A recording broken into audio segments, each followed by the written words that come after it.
You're listening to Heaving Bosoms, the show where two best friends recap romance novels while adding another thing and getting lost in the sexual tension Allie Hazelwood is known for.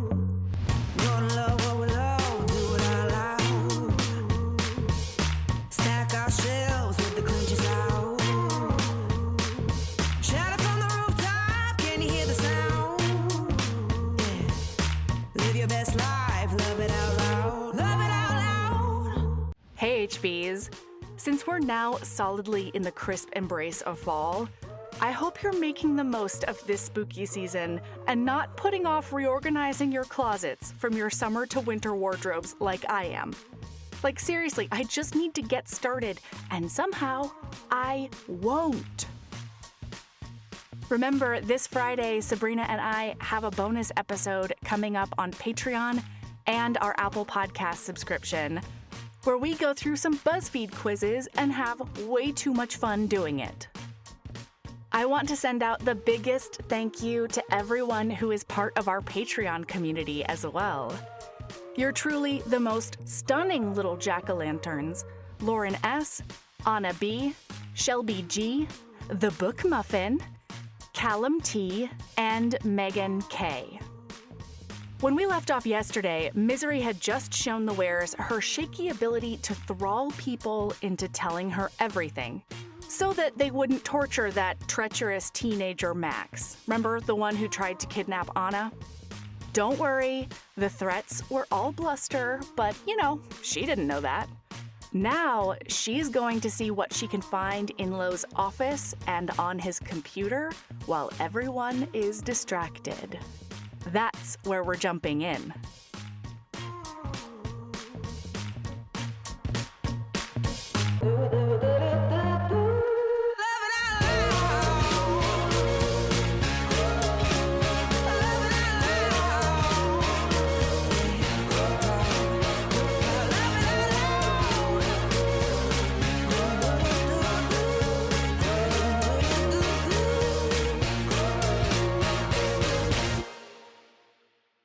They don't know about her hacking skills until she goes into his office.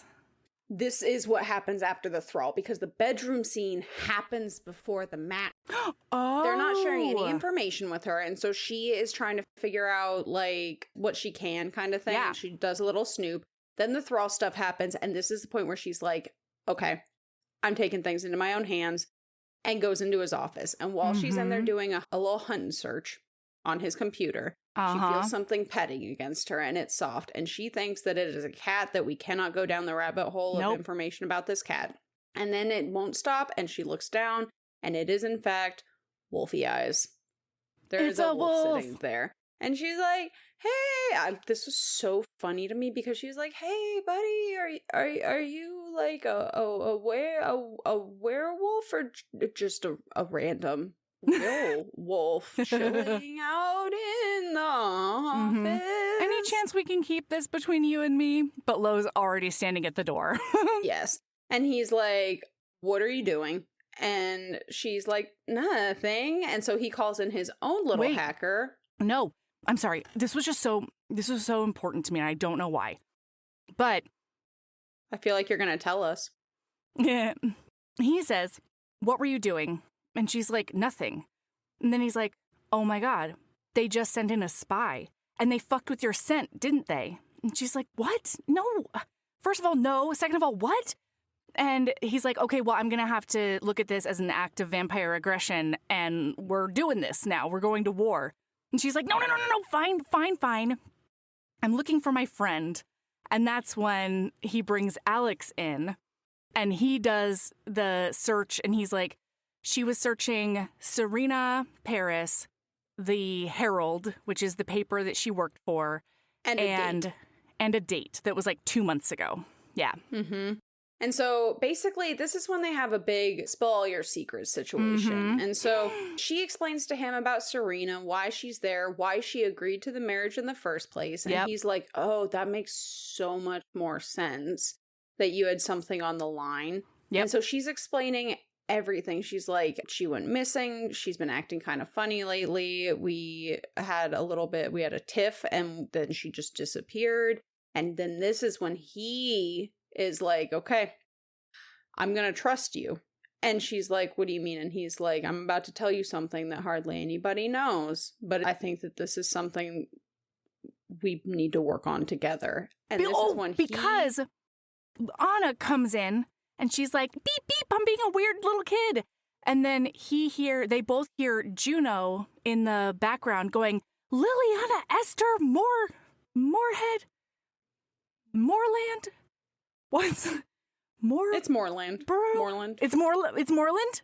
Oh, thank goodness. Okay. Go. Wow. I really love to see you struggle. Occasionally. It's one of the meanest things about you. I'm so jealous of your steel trap that, like, when you do struggle, I do just sit here and. So you are human. Yeah, and so she has like told us. him. She's told him, I saw your name in the planner. It's L.E. Moreland, and that's why he tells her. And then she hears Liliana Esther Moreland, and then it clicks, and she's like, oh shit. It's not your name that's in her planner. It's Anna's name that was in her planner.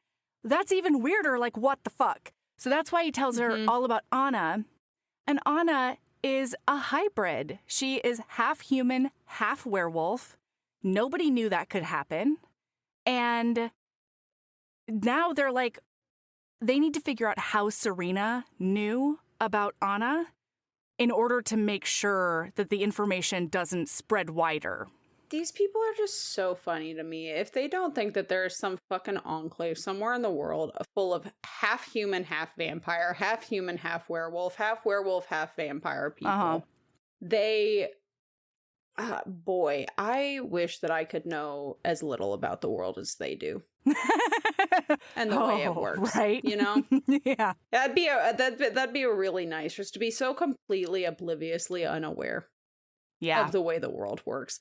But anyway, it's this whole secret. It's this gigantic thing. There's a lot of like political intrigue in this book, it was really well fun. done, I think, in the sense that it was engaging. I love a political intrigue, actually. And so I could have done with more, but I think it was the perfect amount for somebody who isn't wildly fascinated by that kind of thing.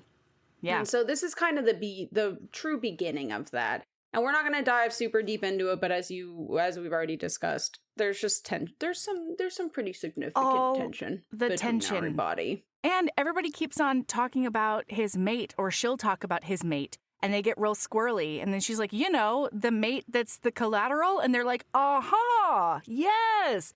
That is absolutely what's happening right now. And she just continues on obliviously. But she and Lo are getting, like, closer and closer. What? They're getting more comfortable and more comfortable. Because they're working together now, she now has full access to communications and things like that, which is important. And because she's now working with Alex, and one of my other highlights in this book, I really didn't take very many highlights in this book, but this was one that I was giggling pretty intensely at. Two things can be true at once. For instance, I like Alex because he's an intelligent, pleasant young man. And spending time together and watching him be terrified of me sparks joy. Just for fun, I'm tempted to contact a therapist and ask them to quantify how bad a person I am.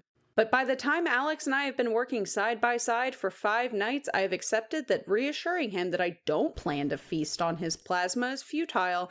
Nothing will convince him that I'm not going to exsanguinate him. And I really shouldn't enjoy it, but there's something genuinely fun about watching him move around the room like a contortionist to avoid giving me his back, or about running my tongue over my fangs and feeling the clatter of the keyboard stammer to a halt. It's usually followed by eyes scrunched shut and low whimpers he thinks I cannot hear, and the were-children who bike all the way to my bedroom window just to point at it are right. I am a monster. Yeah. And Alex prays, and he says, either let me get to 25 or until I see the Spy Museum. One of those. I just can't die until then. Alex is very fun. So cute. Meanwhile, in the background, she's also getting periodic calls with her brother where they will, like, disguise them speaking the tongue so that they so they can get information. He's also helping her with this Serena investigation. So that's going on in the background. And then at one point, she's like, I got to check out this roof because Anna talks so much about it. And she says it's so easy to get up there. And then once she's up there, Lo arrives as well. And this is a pivotal scene. This is the first time she sees Lo as himself, as instead of as alpha of the pack, because he clearly doesn't know that she's up there. And he is just standing there looking out over the distance and puts his hand to his temples and just like, or like the center of his forehead or something like that. Yeah. And just, he looks so weary and exhausted. And She's vulnerable. like, this is Lo the man. Yeah. This is his time. And then the wind shifts and his little sniffer notices that she's there immediately. And she's like, sorry, I can leave you alone up here. And he's like, no, it's fine. And he comes and sits down next to her. And she's like, it's fine. I'll move over to the other side because that way the wind is blowing. You're upwind of me. Blah. And he's like, no, you're fine. I'll deal. Like, yeah. And also she finds out when she broke into his office that he knows that she was in his bedroom, and he says something about like how his bed even smelled like her. It's great. Anyway, so now when they're up here, we find out a lot more about his backstory. We learn about hers and how she and Serena grew up. We learn that when she and Serena would fight, that their keeper would make them apologize to each other over clipping each other's toenails, which is one of the most horrifying things I've ever heard in my entire life. For each toenail they would clip, they had to give the other one a compliment. I think we actually learned this in another scene. We did, but it's we're fine. just learning. We're learning about her backstory, and that is honestly, I'm proud of myself that I've waited this long to bring it up as one of the That's Sabrina abuse. One of the most horrifying things I've ever heard in my life. Yeah. But we find out that the reason that Anna exists is because his mom had been working really closely with the humans and apparently met some sort of human at that point. And all he found out about it is that the guy just didn't believe her because he didn't think that this was possible. It was possible. So they broke up because he didn't believe her. And as a result, like the mom just like let the pack think that it was some other dude who died in a raid like a little bit later. One of the other seconds. Yeah. Oh man, they start like touching a little bit. Every time he turns toward her, his arm is on her thigh. Ooh. Also, very importantly, she shares a secret that she thought she was never going to tell anybody ever. Because nobody believed her. Very importantly, when she first went to the cops, she went to like investigative sources and things like that to be like, hey, my best friend is missing. And they're like, well, like, okay, your best She's friend an adult. is missing. Adults are allowed to go missing, the cops said. But she's like, I haven't told anybody this, but I'm going to tell you this. We had a fight. Yeah. Right before she disappeared. It was a really bad one. And I thought it was the end of everything. I thought it was the end of our friendship because she accused me of being aimless and just like living. And she told me I needed to care about something beyond just her. I needed to give a shit about something in the world other than Serena. Yeah. And I got mad at her because of doing dangerous things, but it's the worst fight we've ever had. Yeah. And then she disappeared and I have to find her. Yeah. She says to him, I've given you a secret, so it's really only fair you share with me back. And he's like, okay, well, what do you want to know? And she says, what is a mate? Yeah. This is when they have the conversation where he's like, no, we're not talking about that. And she's like, well, I just have so many questions. How does that work? And he's like, you literally don't have the hardware or the software. Or no, he says, you don't have the software to make this work. No, hardware. Is that the hardware? Because then yeah. Because like it's biological. I thought the knart was not the knart. The knart. I thought the knart was the hardware. That was so stupid. That is the least like, now that I've been conditioned into being like, knotting. That's so sexy. The thought of somebody being like, I want to stuff you full of my knart. I love the way my knart stretches your pussy. No. I love you want me to stick my knart in you, baby. Wait, can we have a reading and phrase category called knarting? Yeah. Is it K? It's KN, right? Not it's GN. Still KN. Okay, KN-ART. Knarting. Anyway, so he's like, you don't have the hardware to understand, but there's a biological imperative that when we meet our mate, and it's uncommon, and basically they have a whole conversation explaining mates, and it was such a good download on what a mate is in Werewolf, because like you and I, from the beginning of the fucking book, we were like, oh yeah, we like, this is an unnecessary conversation from an information standpoint as far as you and I are concerned. Sure. If you don't know shit about werewolves, you need this conversation to really understand what's happening here. Yeah. I mean, I liked it simply because although it follows the same beats, I always, we find out what it is in Allie Hazelwood's universe, so it's not like everybody has one. It's like really rare. You can still have a fulfilling relationship without being a mate, the whole thing. So I definitely read this as it's one of those things where I think that the only reason it's rare is because the population is so high. I imagine that everybody does have one, but if you only have one, they might die before you're aware. You know what I mean? Like that's definitely and the I segregation. Read that. Like, his mate is a vampire. Nobody saw that one coming. He never would have met her.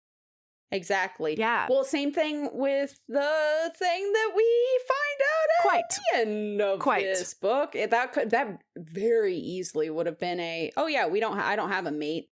Oh boy. Yeah, I do. I'm fucked. Oh, noes. He literally, the dude at the end of this book who we're talking about is literally like, oh, I'm fucked. It's excellent. It's so good. So funny. Is the next book good? You said you're 2 chapters in. Is it delightful so far? It's heavy so far because her story is heavy. That makes sense. But yes, it is. It's really good. Anyway, so then the other important thing is that she's talking about how he has a mate, right? And he's saying yes, but it's not always reciprocal. And so he's talking hypothetically. She thinks she's talking about Gabrielle, the werewolf that was the collateral on the other side. And so he's telling her basically about her and her role in his life, but she thinks he's talking about a completely different person. And it's kind of fantastic. And so she's like, well, if it's not reciprocal, then like, what happens there? And he's like, well, it's sort of like, that this like really beautiful, wonderful thing is in the world and you just want your mate to be happy, whether that's with you or with someone else or without you, and that's something for that person to deal with. I would take anything she would be willing to give me. Yeah. If it was 1 night, 1 hour, 1 minute, 1 second, whatever she was willing to give. But I won't tell her. Yeah. Because I don't want her to feel trapped. She's been nothing but trapped her entire life.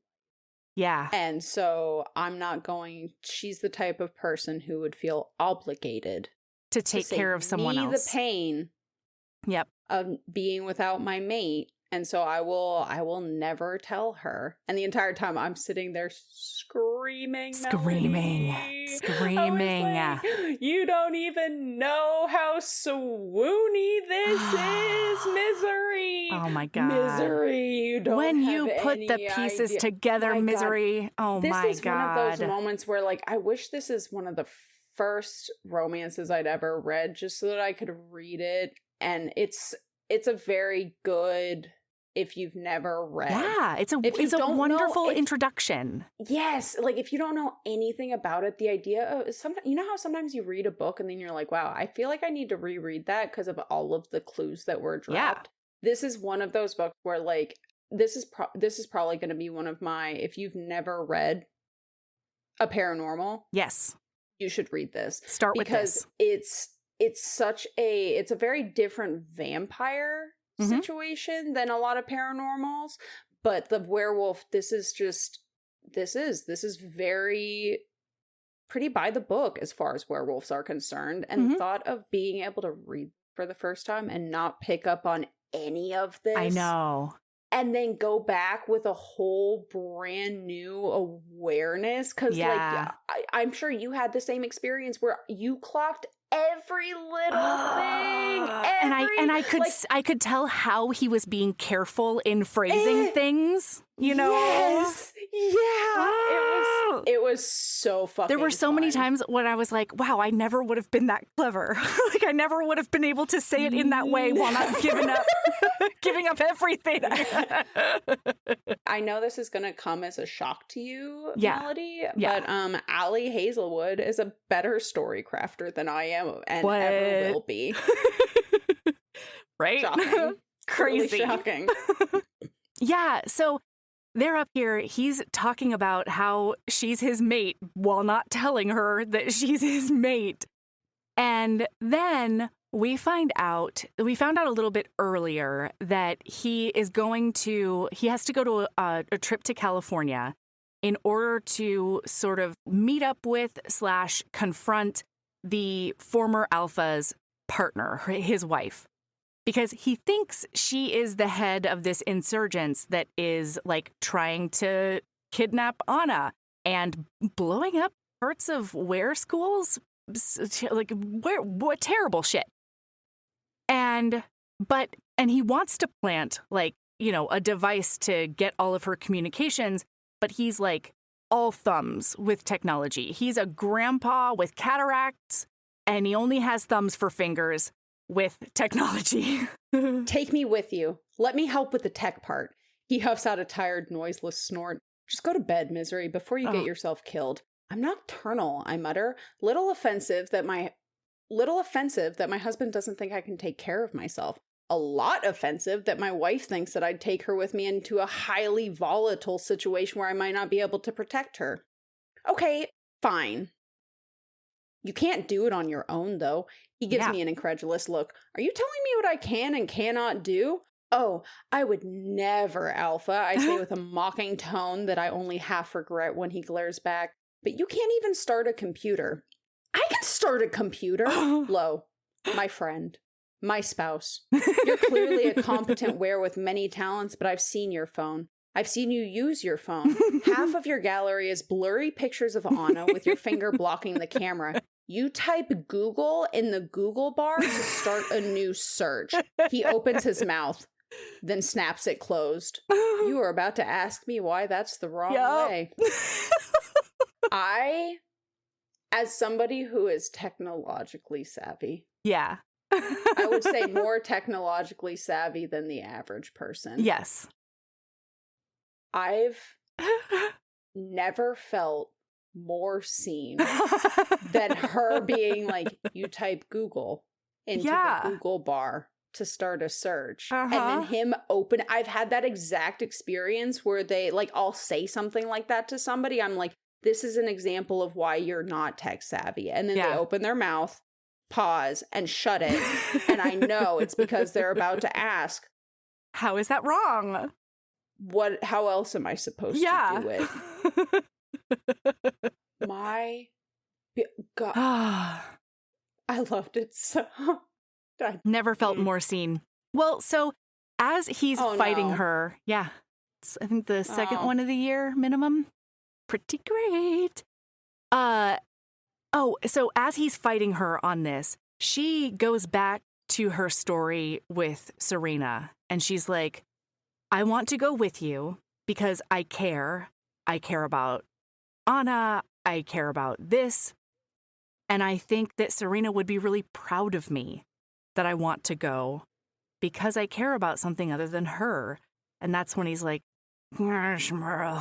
fine. But like, if we're doing this, doing it my way, he says. Ooh, dangy. It's so good. So before we leave the roof, though. Oh, yes, please. I do need to share another little snippy snap snippet. Tell us everything. From the scene. Because at one point, she looks to him and he's explaining the bite. Like what a wolf bite is. Because what's his name? Mick told her that the giant fuck off scar on his neck that she sees all the time is his mate bite. She was like, at one point she's like, that's a gnarly scar, basically. And he's like, yeah, I wear it with pride. It's my mate bite. Mm-hmm. Yeah. So she's talking to him now and she says, well, he's explaining how he was with somebody when she found her mate, and the way that she described it, she said that it felt like discovering new colors, like the rainbow had gained a few stripes. And she's like, well, it sounds like a good thing. And he's like, it is. It's not always the same, though. It's different for different people. And she's like, that's how you felt with your mate? And this time he turns to look at me. I don't know why it takes him so long to produce that simple, yeah. Now in her head, she starts spiraling. She's like, God, I'm such a fucking asshole. His mate is stuck over as collateral and I'm here. He's stuck married to me for a year and all of these things. And she starts apologizing and he's like, don't apologize. And like, why are you apologizing? And she's like, because you'll and she's trying to reassure him, like, I'm only going to be here a year and then you can go back to being bitingly ever happy ever after. And there's biting involved. And he's like, yeah, it's important. And she says, it looks painful. I mean. And he says, no, he husks. Eyes on me. Not if it's done right. And then she says, it's always reciprocal, right? And he goes, well, she clarifies the mate thing. If you meet someone and you feel that they are your mate and your biology changes, things change for them too, right? She sees in his face that the answer is no, and then goes, in her head, she thinks, I'm no romantic, but the prospect is appalling. The idea that one night, one might be destined to someone who just won't, can't, doesn't, all the feelings in the world, but one-sided, uncomprehended, and unbound, a bridge built of chemistry and physics that stops halfway, never to pick up again. The fall would break every last bone. Oh. It sounds fucking horrible. He nods thoughtfully. Does it? It's a life sentence. No parole, just you and a cellmate who will never know you exist. Oh. Maybe. Lowe's shoulders tense and relax. Maybe there's something devastating about the incompleteness of it, but maybe just knowing that the other person is there, his throat bobs, there might be pleasure in that too. The satisfaction of knowing that something beautiful exists. Yeah. Maybe some things transcend reciprocity.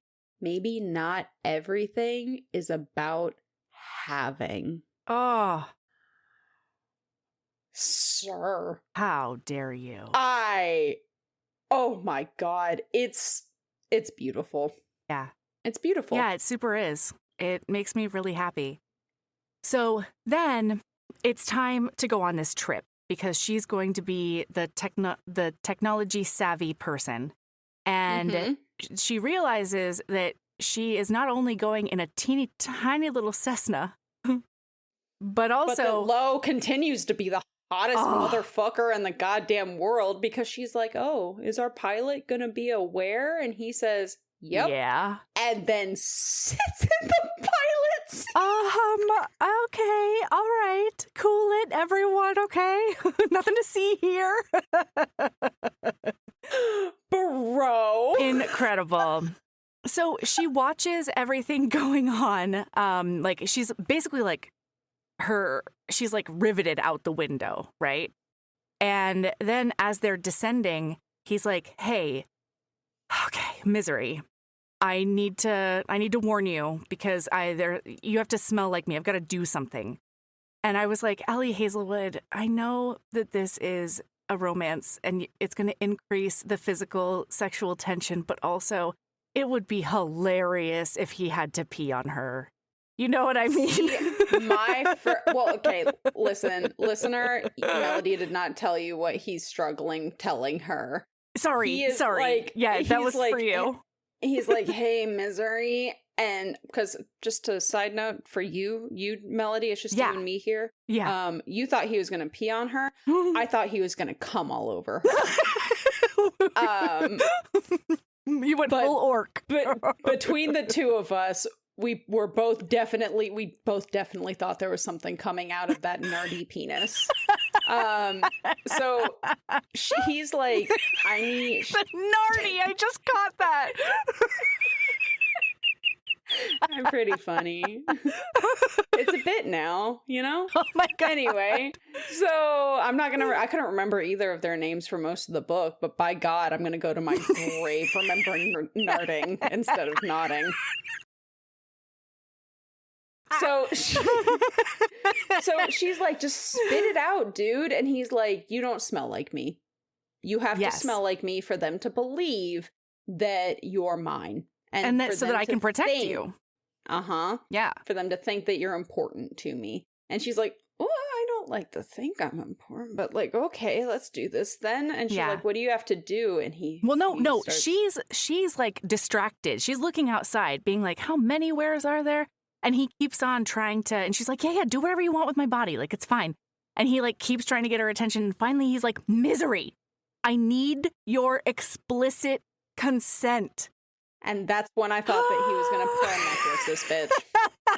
I was like, he is about to face shot this girl in the goddamn Cessna cargo space. First time she gets a money shot. She's never even had a first kiss, and this bitch is getting penile-induced pink eye. Like, oh my god. The vampires get pink eye? Right? Like, this is how she gets pink eye. Because she definitely doesn't know to go flush that shit out immediately.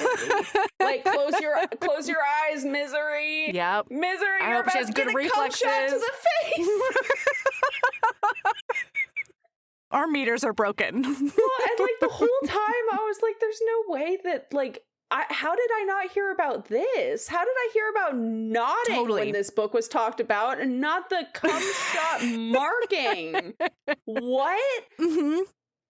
And so I was shocked. This is what, you know what? You're right, listener.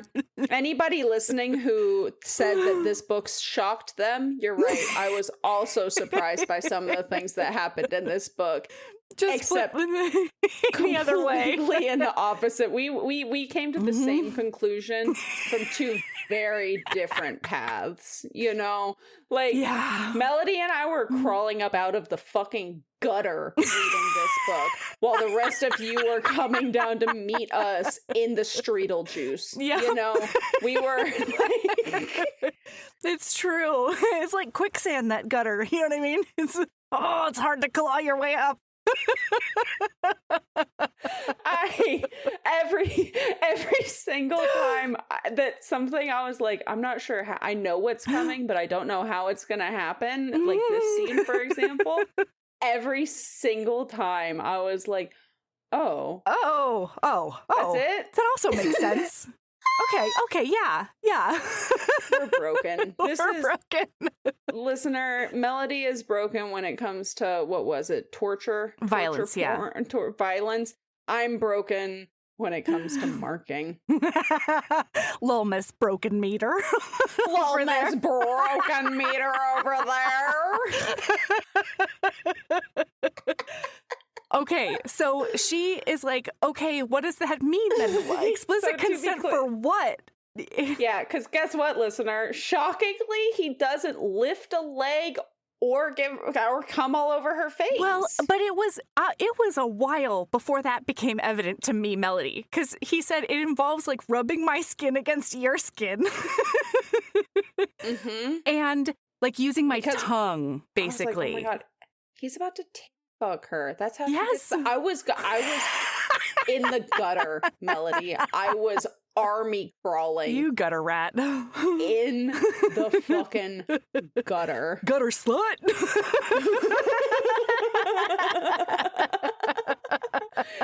What subby little princess gutter slut? Yeah. We'll just keep adding. It's fine.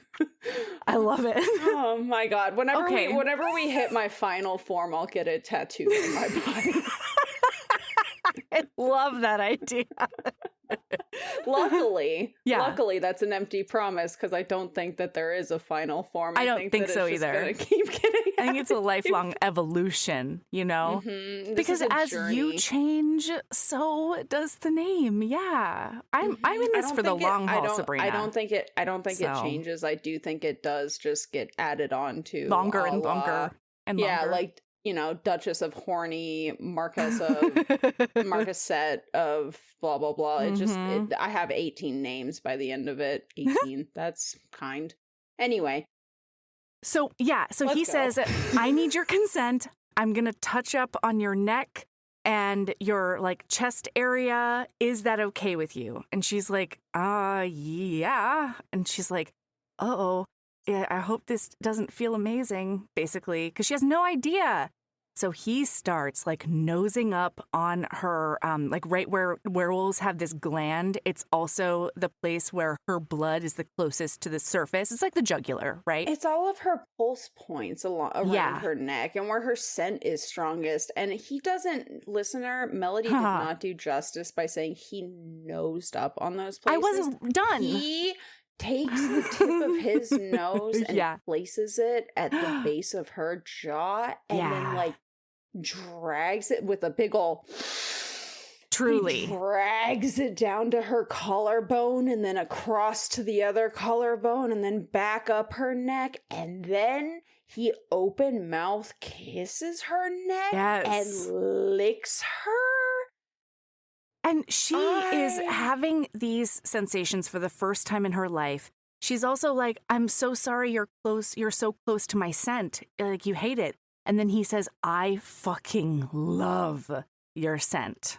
No, Melody, give us a little bit of narrator, Melody. Give us that growly, give us the thing that you do sometimes. And I'm always like, whoa, where did that come from? Because he's like, I fucking love your scent.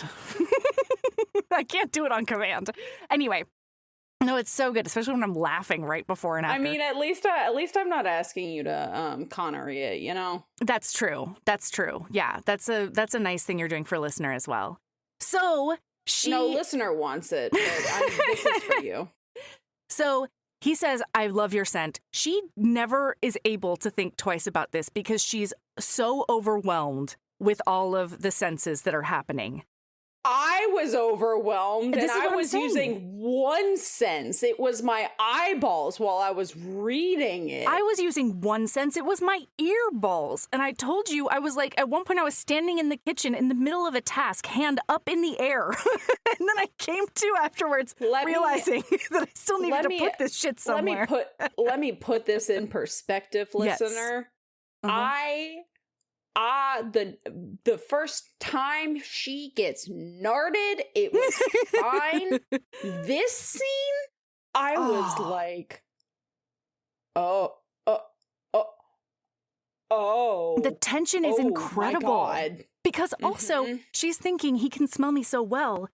Does that mean he's going to be able to smell my arousal? The answer's yes. Yes, it's very yes. He for sure can. That wet pussy.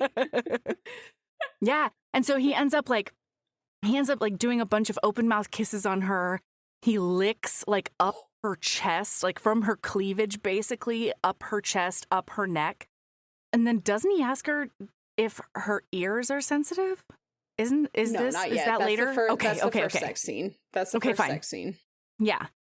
And then he turns her around because she's about to be like, where is a horizontal surface? But then he turns her around and she's like, oh, he's done. No, he is not.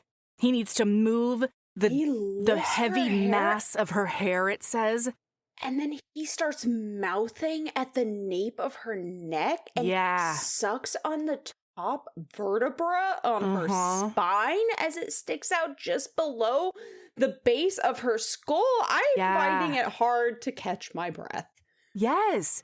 And he's talked to her. Now he's like, so perfect, so good. You're beautiful, is so pretty. And it just over and over and over again as he makes out with her neck and jawline and everything else. And then finally, maybe she moans or something like that. But finally, he comes back to his senses and like steps away from her and he starts apologizing because he didn't want to take advantage. He realizes that he has gone overboard, okay? She did not consent to all that. Oh, because he's also pulling her hips back onto his groin. Mm-hmm. Everybody's into it, but he has, he needs to make sure. Yeah, he's a consensual king. Everyone is into it. Zippy Zach is just standing there, mouth agog. Like, oh, babe. Yeah. Oh, are y'all seeing this? Is anybody else seeing this? This so is hot. Good. Yeah. And you know what, Zach? You're right. You are correct, sir. I don't know that you've ever been righter, Zach.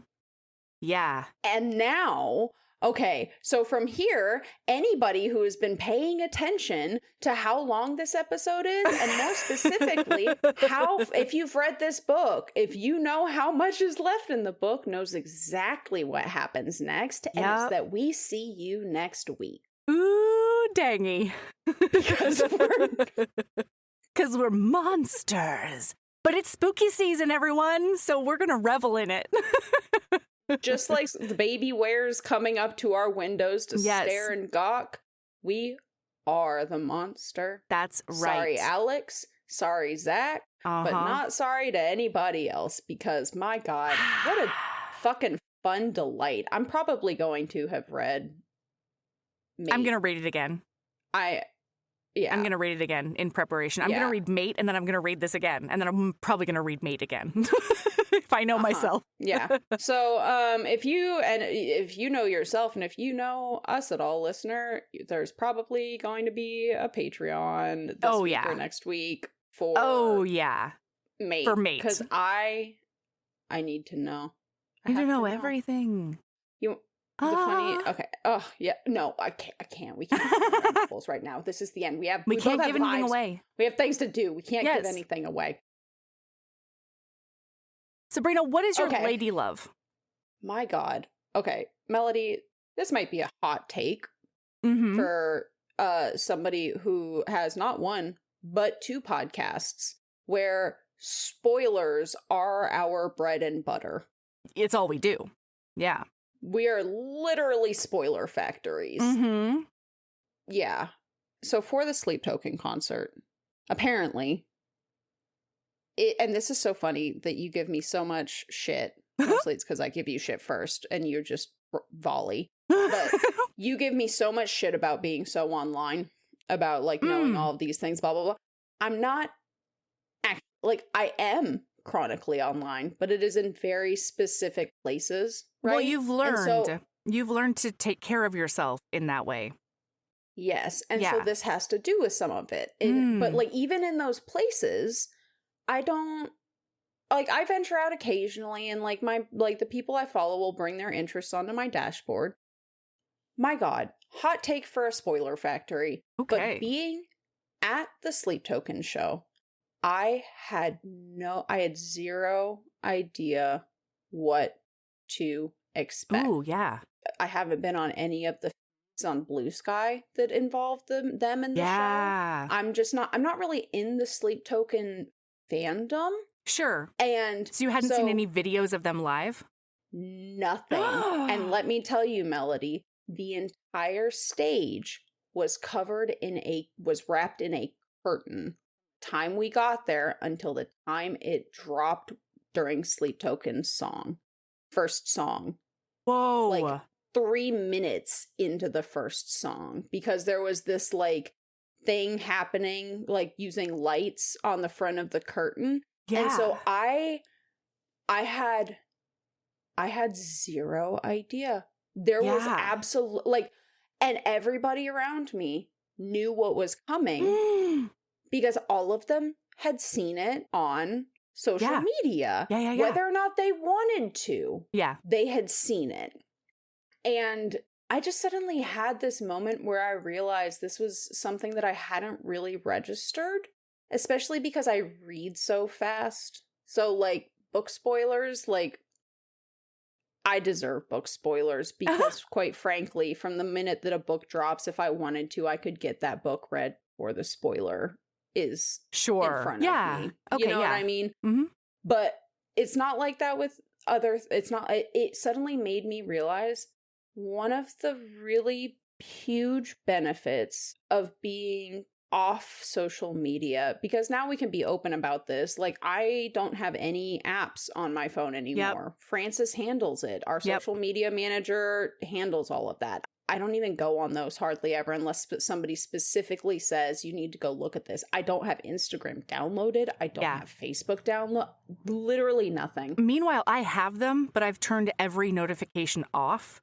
So it can't tell me anything. I have to actively go in to find out that we have a new comment or something like that.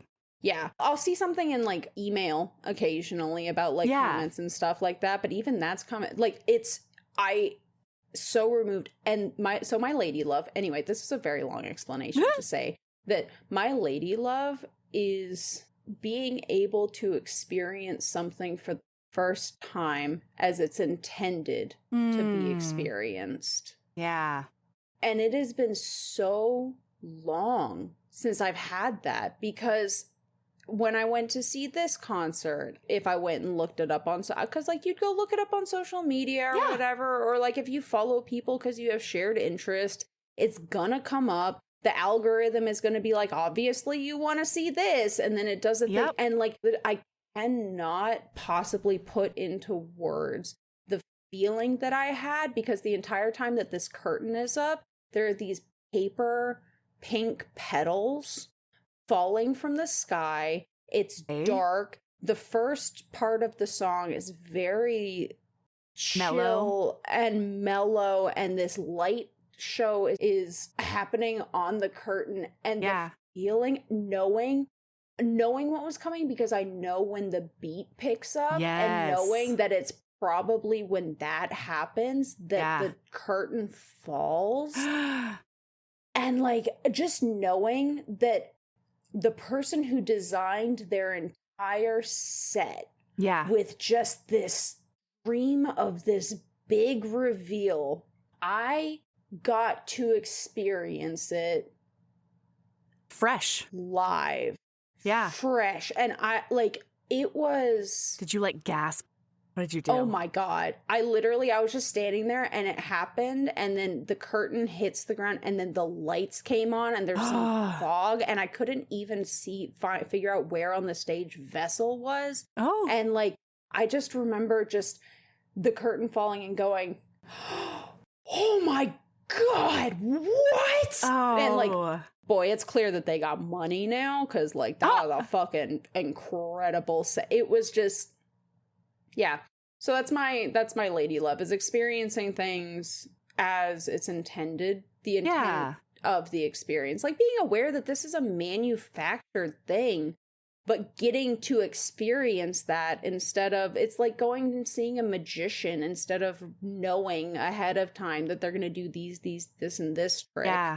And knowing exactly how that's going to happen. And just, it made me realize, like, I want to seek more of that out, and I'm going to be able to. I don't get, like, movie spoilers anymore unless my friends share it. I don't get show spoilers. Apparently, I don't get music show spoil. Like, oh my God, it was just so good. It was so good. Love it. It was so good. I love it. Anyway, what's your lady love, Mel? Well, mine is more mundane, but still revolutionary. And that is, replace your mattress. Y'all, we had been on our mattress for close to 10 years, I think, and it hadn't even, like, occurred to me that that is a thing I could do. Partially because I'm still in this place mentally where, like, big ticket items, even, like, thinking about getting them just, like, scares me to death. I'm still in this, like, financially insecure place in my head until I remember that I'm a grown-up and I'm a responsible grown-up. And when we moved here, we brought the bed frame and, the mattress that we had been on. We didn't replace it at that point. And the bed frame got put back together. But since it got put back together, it was the creakiest, groaniest, awfulest bullshit. Like, I would turn over and the bed would go, Yeah. And so, but that was life. You know what I mean? Like, you just get used to the new normal. Did you check to make sure that you put the bed frame back together properly instead of backwards? Just asking hypothetically. I did, yeah. Okay. Mm-hmm. My drawers weren't, theoretically, you might be able to tell if your bed frame was put together backwards if the drawers that are supposed to fit under your bed flush no longer are fitting under the bed. Just theoretically. Just feel free to check that, listener. Oh my God. Because apparently Melody doesn't need to do that. Continue. No. And so, meanwhile, Michael and I were waking up every single day with back hurting. I was pulling my neck a lot. Y'all know that. It's been rough over here, but we both thought, is this aging? You know what I mean? There's a good chance that this is just our bodies being bullshit. And then finally, when I slept in the guest room, because, listener, I've been voluntarily sleeping in the guest room every once in a while when I feel like Michael needs a really good night of sleep, because I still haven't gotten a sleep test and I'm snoring like crazy. And I noticed that my back wasn't hurting as much in there. So I was like, there's got to be something to this. Love Michael, because I will ruminate on something like this for a cool 3 months, And he just makes I made decision. one comment. I was like, I really think we should replace our mattress because, I'm not sore coming off the guest bedroom. And then within 30 minutes, he had sent me a link with a coupon to, the best mattress on the whatever. You know what I mean? Is Michael the sexiest man in the entire world? Honestly, every once in a while, yeah. And so within 4 days, we got a new mattress and he got the motion isolation kind. My bed no longer creaks. Oh. It's crazy. It's crazy. My God. We are sleeping so much better. It's so much firmer.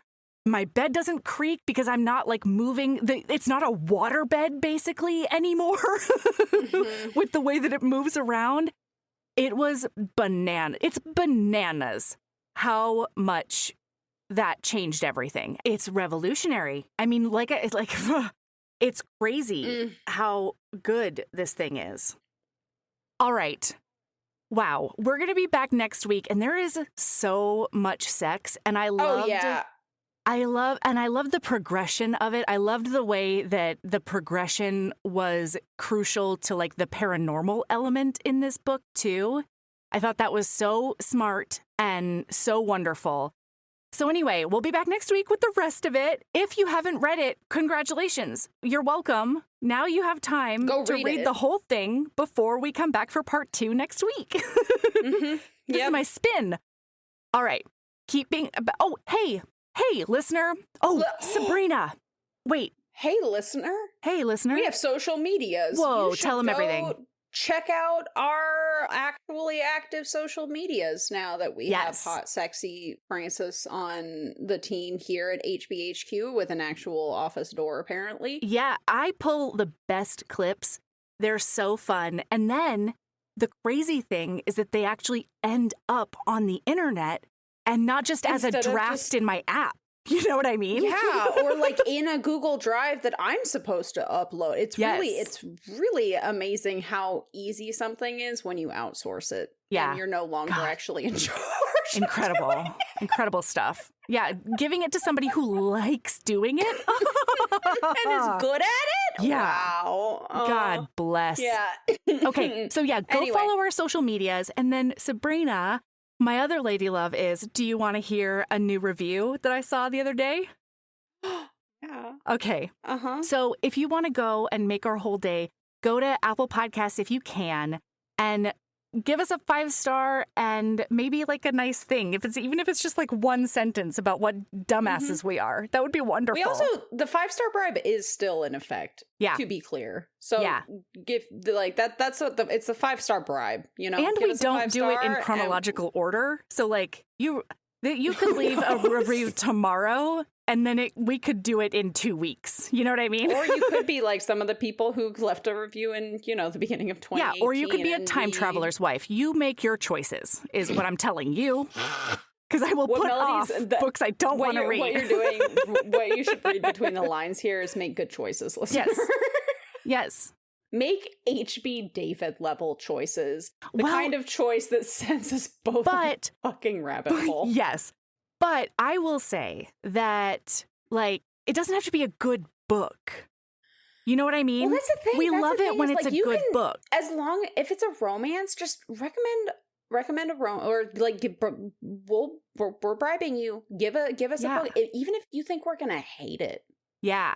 Man, I remember when HB Lauren sent us, what was it, Split? It was like the split personality one, and it was Banana Town bonkers. I still remember that episode. Yeah. And we know Aaron and I had so much fun with it. Right. And so, yeah, HB Lauren is an author now. I will link her website in the show notes. Go check out HB Lauren. Okay, wait, look, we have a review, Sabrina, okay? Okay, I'm here. Okay. I'm listening.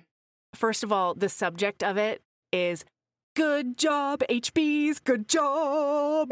Written with like the O's and the S's required for the song. Okay, so this podcast is like a warm hug. If a warm hug also made the best jokes. When things get hectic, this is the one podcast I keep up with without fail.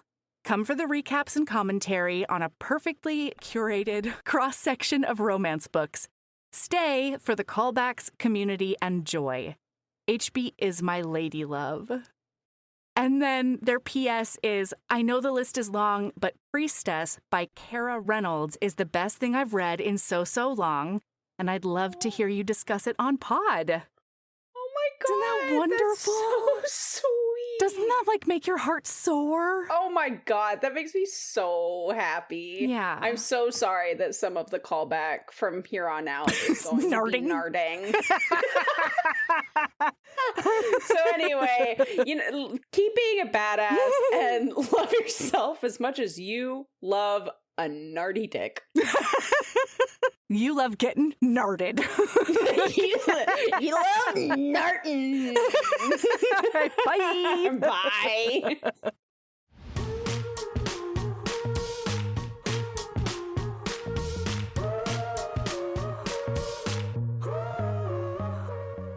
Thank you for listening. Next week, we'll be back with the second half of Bride by Ali Hazelwood. And we'll definitely have a bonus episode about the second book, Mate, that Friday on our Patreon and Apple Podcast subscription. I couldn't not talk about it. Editing is done by me, Melody Carlisle. Our theme music is by the incredible singer-songwriter Brittany Fonts, and our art is by the ultra-talented author Kate Pryor. If you like our show, remember to follow us on your favorite podcast app, rate us 5 stars, and leave a review. That one small action is a huge way to help the show. If you want to get in touch with us for advertising inquiries or anything else, you can email us at heavingbosomespodcast@gmail.com. If you want more of us, visit patreon.com/heavingbosomspodcast. You can also find us on Instagram at Heaving Bosoms, on TikTok at Heaving_Bosoms, and in our Facebook group, the Heaving Bosoms Geriatric Friendship Cult. See you next week.